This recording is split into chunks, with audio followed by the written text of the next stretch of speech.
Hey everyone, so today we're jumping into the really fascinating world of early medieval Bengal. It was a time of incredible art dominated by two massive dynasties. Now, on the surface, the story seems pretty simple. One culture ends, another one takes over.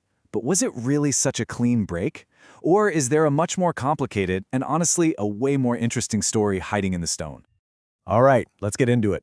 The way this is usually told, it's like a showdown between two completely different teams. You've got the Palas over here. They were the big patrons of Buddhism, building these huge, sprawling monasteries. And then you have the Senas, who are all about Hinduism, building these grand, ornate temples. So it looks like a total replacement, right? A complete artistic and religious rupture. But come on, when is history ever that neat and tidy? In this explainer, we're going to push back on that simple story. We're going to dig into the evidence and ask the big question, was this really a sudden, dramatic break, or was there something else going on under the surface? Okay, so to really get what happened, we've got to set the stage first. Let's just get our bearings and take a quick look at the timeline of these two really influential powers. Now, you know what's really interesting here? It's the overlap. See, the Palas didn't just vanish one day, and then poof, the Senas appeared the next. Nope. For more than 50 years, they existed at the same time.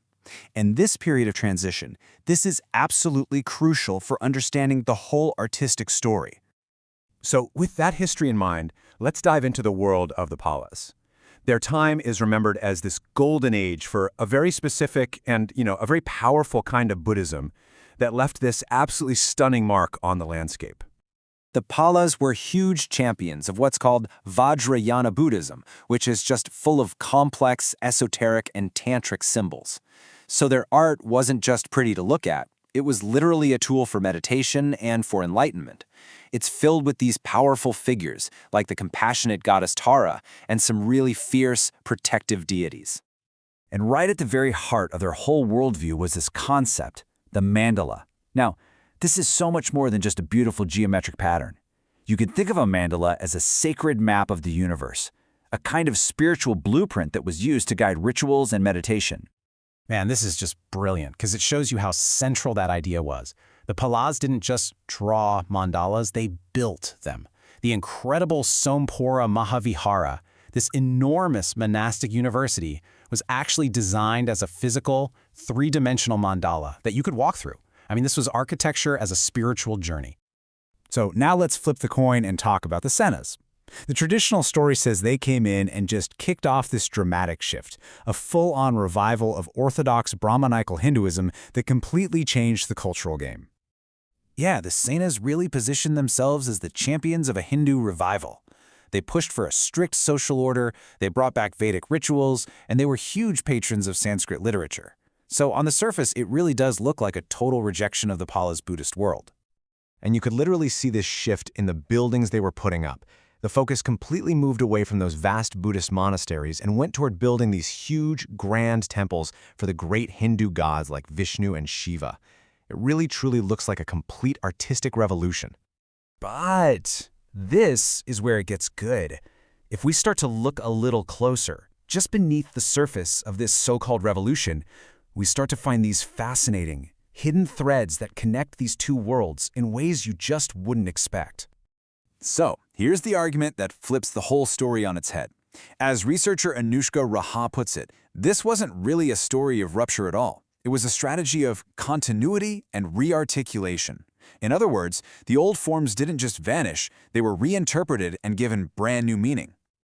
Let's look at our first clue. Our first piece of evidence for this continuity is the really strange and wonderful journey of a single goddess figure, a goddess who traveled across both dynasties. This is just amazing. So the Buddhist goddess Tara, who is a central figure for the Palas, doesn't just disappear. Instead, her cult starts to merge with local traditions, and she's slowly reimagined and then reemerges during the Sena period as the powerful Hindu goddess Durga. So you see, it's not replacement, it's transformation. Okay, our second piece of evidence is literally baked into the blueprints of their most sacred buildings. Let's compare the architectural logic of these two different eras. So remember how the Pala monasteries were built like giant mandalas? Well, get this. Many Sena temples use that exact same spatial logic. They also had these mandala-like floor plans with a big central sanctuary surrounded by smaller shrines. The underlying blueprint, that sacred map of the cosmos, it was still there. And the connections just keep piling up.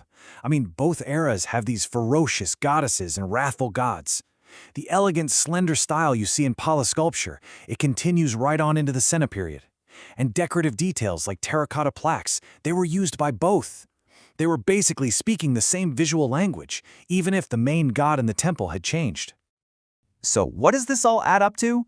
Well, it points to a story that's not about rupture at all. It's actually a story about rebirth. And the reason this continuity happened wasn't because some king made a political decision. No, this was a grassroots, totally organic process. It was driven by the local artisans, the sculptors and the architects who carried their skills and their traditions with them from one era right into the next. They were all drawing from the same deep well of a shared regional culture. And this quote just sums it up perfectly. The art of ancient Bengal wasn't some kind of battleground where one religion had to defeat another. No, it was this vibrant, dynamic space where different ideas, different symbols, and different artistic styles all met up, they blended together, and they created something totally new. Ultimately, the real story here is one of adaptation and synthesis. The Sanahas didn't destroy what came before them. They absorbed its powerful visual language and masterfully reinterpreted it to fit their new Brahmanical framework. It was a rebirth, not a burial.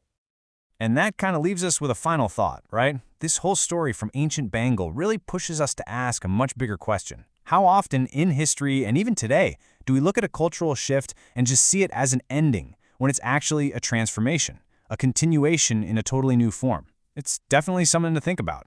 Thanks for joining me.